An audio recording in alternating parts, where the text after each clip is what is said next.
फलस्तीनी चरमपंथी गुट हमास की ओर से रॉकेट से किए गए भारी हमले में 40 इजरायली नागरिकों की मौत हुई है और 500 से अधिक लोग घायल हैं।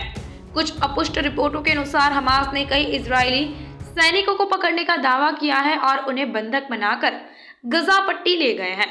इजरायली प्रधानमंत्री बेंजामिन नेतन्याहू ने अपनी पहली प्रतिक्रिया में कहा, ये जंग है और ये जंग हम जीतेंगे। हमारे दुश्मनों को इसकी ऐसी कीमत चुकानी होगी जिसके बारे में उनको पता भी नहीं होगा। उधर इजरायल में भारतीय एम्बेसी ने एक बयान जारी कर कहा है, इजरायल के मौजूदा हालात को देखते हुए इजरायल में रह रहे भारतीयों से गुजारिश है कि सतर्क रहे और स्थानीय प्रशासन की ओर से दिए जा रहे दिशा निर्देशों का पालन करें। वहीं इजरायल की सेना का कहना है कि उसने गजा पट्टी पर जवाबी हमले शुरू कर दिए हैं। इसके साथ ही दसियों हजार रिजर्व सेना के मोर्चे पर बुला लिया गया है। इजरायल ने कहा है कि उसने हमास के 17 सैन्य ठिकानों पर 4 मुख्यालयों पर हवाई हमले किए हैं। गजा पट्टी से हुए अचानक हमले के बाद फलस्तीनी इस्लामी चरमपंथी ग्रुप हमास के दर्जनों हथियारबंद लड़ाके दक्षिणी इजरायल में घुस गए हैं। गजा पट्टी से इजरायल में हजारों रॉकेट दागे गए। इस हमले में कम से कम 40 इजरायली नागरिक मारे गए हैं जबकि 500 से अधिक घायल हुए हैं। हमास के लीडर मोहम्मद दाइफ ने कहा है कि हमने ये ऐलान करना तय किया है कि अब बहुत हो चुका। पीएम बेंजामिन नेतन्याहू ने कहा, यह महज उकसावा नहीं बल्कि जंग है और दुश्मन को इसकी भारी कीमत तो चुकानी पड़ेगी। ऐसी अपुष्ट खबरें हैं कि कई इजरायलियों को बंधक के तौर पर गजा पट्टी में ले जाया गया है। इजरायल के सुरक्षा प्रमुखों की बैठक में पीएम नेतन्याहू ने घुसपैठियों की सफाई के निर्देश दिए हैं। उन्होंने कहा कि यह एक जंग है और हम इसमें जरूर जीतेंगे। आईडीएफ ने हमास के ठिकानों पर जवाबी हमले शुरू कर दिए हैं। गजा पट्टी के हमास के 17 ठिकानों और 4 हेडक्वार्टर पर इजरायल ने हवाई हमले किए हैं।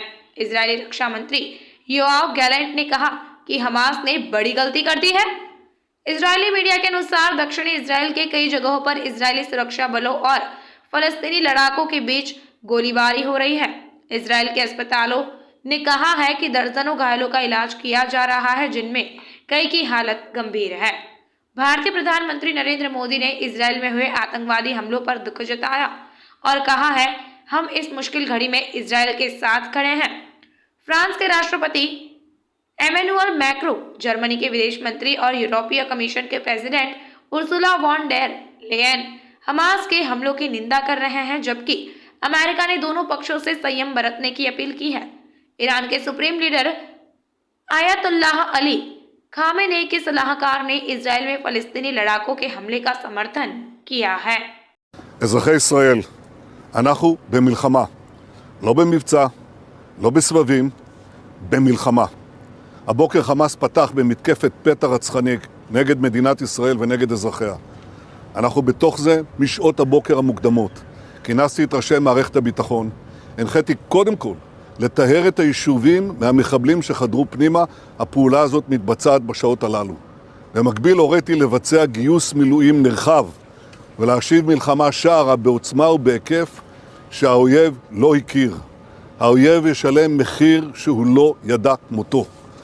אני קורא בינתיים לכל אזרחי ישראל להישמע בקפדנות להנחיות הצבא, להנחיות פיקוד העורף. אנחנו במלחמה ואנחנו ננצח בה.